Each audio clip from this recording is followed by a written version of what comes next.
eu apanho o que for, a gente pode fazer uma operação daquelas por dia até exterminar o crime organizado no estado de São Paulo. Bom, deputado, tem um projeto da sua autoria que prevê alterações no IPVA, que é Imposto sobre Propriedade de Veículos Automotores, que limita o teto de 1%.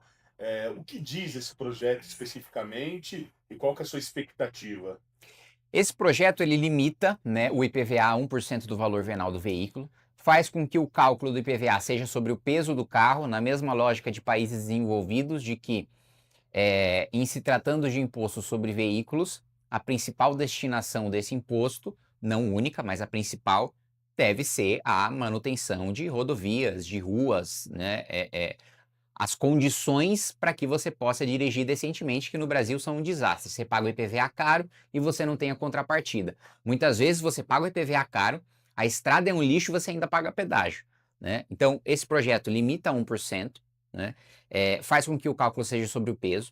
Obviamente, mantendo a diferenciação que existe hoje por modalidade, né?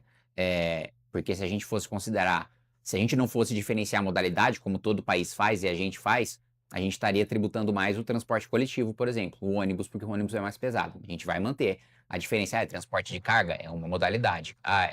Transporte público é outra modalidade. Van escolar é outra modalidade. É um veículo particular, é outra modalidade. Então, o cálculo sobre o peso também tem a diferenciação de modalidade, mas com a alíquota máxima de 1%, e já está muito popular um site que minha equipe fez, que é o novoipva.com.br, que a pessoa consegue colocar o valor do carro dela, o estado em que ela mora e descobrir o quanto ela pagaria, o máximo que ela pagaria de IPVA se minha PEC fosse aprovada. Mas, ao mesmo tempo, eu sei que é uma receita importante para os estados. E em vez da gente, geralmente quando você cria um benefício para a população, no governo federal, o governo federal cria um novo imposto para financiar ou aumenta imposto. O que eu estou fazendo é o contrário, cortar gasto. A gente limita os gastos que o executivo tem com publicidade para compensar a perda de arrecadação do IPVA. A gente limita os gastos com o Congresso Nacional e com os parlamentos estaduais, que também o nosso gasto é excessivo, é incompatível com os países desenvolvidos, para fazer essa compensação. E a gente pode ter outras compensações que eu sugeri até, que a gente pode discutir na comissão especial, fim de super salário da 15 bilhões, corte de emendas parlamentares. Compensação não falta. Os governadores se manifestaram contrariamente, né? O conselho dos secretários de Fazenda estaduais lançaram uma nota, né? Dizendo que são contra o projeto. Geralmente, políticos no cargo executivo brasileiros são contra corte de imposto, são contra corte de gasto. Era natural que tivesse essa resistência, mas eu estou vendo uma reação da população muito grande que acho que pode fazer com que a gente aprove essa PEC. Não à toa, a pressão popular foi tão grande que eu consegui 220 assinaturas em menos de um mês. Para fazer um paralelo, na PEC contra super salários eu demorei 2 anos para coletar 180. Nessa, menos de um mês, 220. Tamanha pressão popular. O presidente Hugo Mota despachou em uma semana, né? Já está na CCJ, o presidente da CCJ já designou o relator já apresentou o pedido de audiência, já disse que vai ter uma única audiência pública e depois vai apresentar o parecer vai ser pela aprovação e o presidente da CCJ já tem um compromisso de pautar. Então, a pressão é tão grande que o processo legislativo está caminhando bem rápido. Deputado, de forma prática, como que é feito esse cálculo pelo peso do veículo para a nossa audiência poder entender o que se passa nesse projeto? Não, o cálculo vai ser operacionalizado pelos estados, né? A gente não vai ditar para os estados como é que esse cálculo vai ser feito, cada estado vai poder fazer o cálculo da maneira que bem entender. A limitação que a PEC apresenta é 1% do valor venal do veículo. Dentro de 0 a 1%, o governo faz o cálculo, o governo estadual faz o cálculo do peso do veículo da maneira como regulamentar em lei estadual. Por falar em governo estadual, o senhor é cotado aí pela missão para disputar a eleição ao Palácio dos Bandeirantes, fazendo uma frente ao pro Tarcísio de Freitas, que é o atual governador pré-candidato à reeleição, e agora a Fernanda Haddad, ministro ou ex-ministro da Fazenda, pelo campo da esquerda. Onde o senhor se encaixa neste cenário e se realmente essa é a sua pretensão de disputar mesmo o governo paulista? Olha, primeiro dizer que seria uma grande honra, né, um grande fardo, uma grande honra ser governador do estado de São Paulo, né? É o estado em que eu nasci, é o estado em que eu fui criado, é o estado pelo qual eu luto. Sou um deputado federal que, diferente da maioria dos deputados, não sou regionalista, né? Eu não luto só pela minha cidade ou pela minha região, nem pelo meu próprio estado, eu luto pelo país todo. As minhas propostas são federais, as minhas pautas são federais, afetam o país todo, mas naturalmente eu tenho um carinho muito maior por São Paulo e eu acho que a gente tem um potencial de transformar, apesar de São Paulo já ser o estado mais rico do país, ainda é um estado pobre comparado com países desenvolvidos. Então eu acho que a gente tem um potencial muito grande de desenvolver o nosso estado.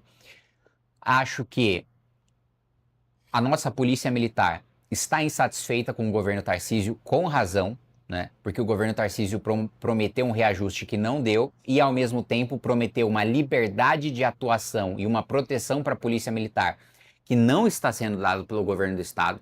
Então, se eu fosse governador, sem dúvida nenhuma, a tropa, primeiro, teria um salário digno do estado de São Paulo, do estado mais rico da federação, e teria liberdade para fazer operações de limpa em relação ao crime organizado, né? Aquelas operações que a gente viu, a operação icônica que a gente viu no Rio de Janeiro, a Polícia Militar de São Paulo quer fazer.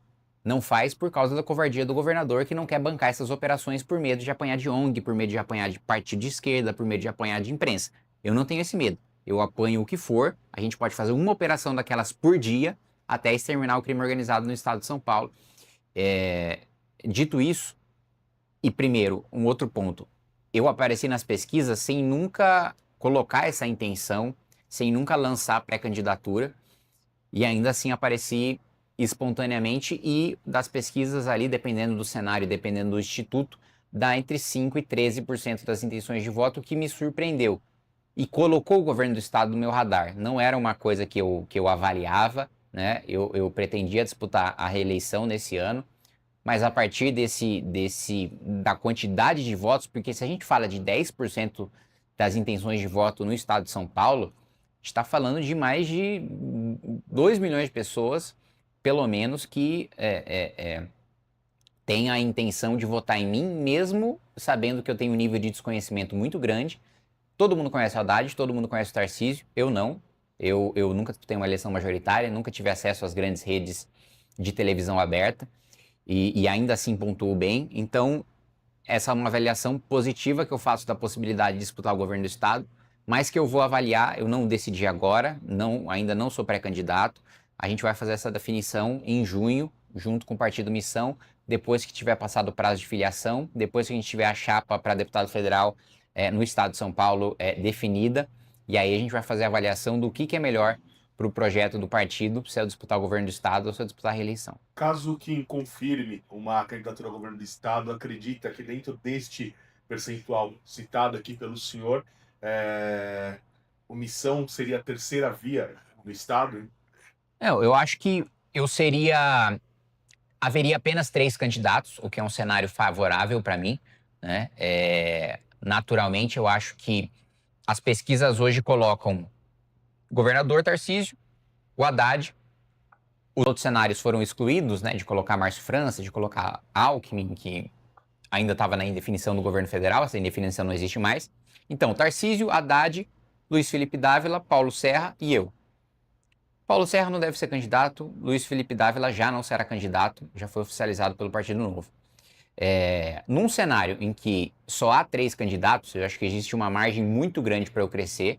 Como eu disse para você, meu nível de desconhecimento é muito grande, e mesmo com o nível de desconhecimento grande, eu tenho uma boa intenção de voto, ou seja, a minha proporção de quem conhece e vota é maior do que a proporção do Tarcísio e maior do que a proporção do Haddad, né? Então, eu acho que seria um cenário competitivo, sim. Eu não disputaria a eleição do governo do estado para perder ou para marcar a posição, eu disputaria para ganhar. Esse nível de desconhecimento das pessoas com relação à pessoa aqui em Kataguiri é de quanto? De 80%. Hoje, 80% das pessoas, segundo a pesquisa que eu contratei em 2024 do estado de São Paulo, não conhecem o Manu.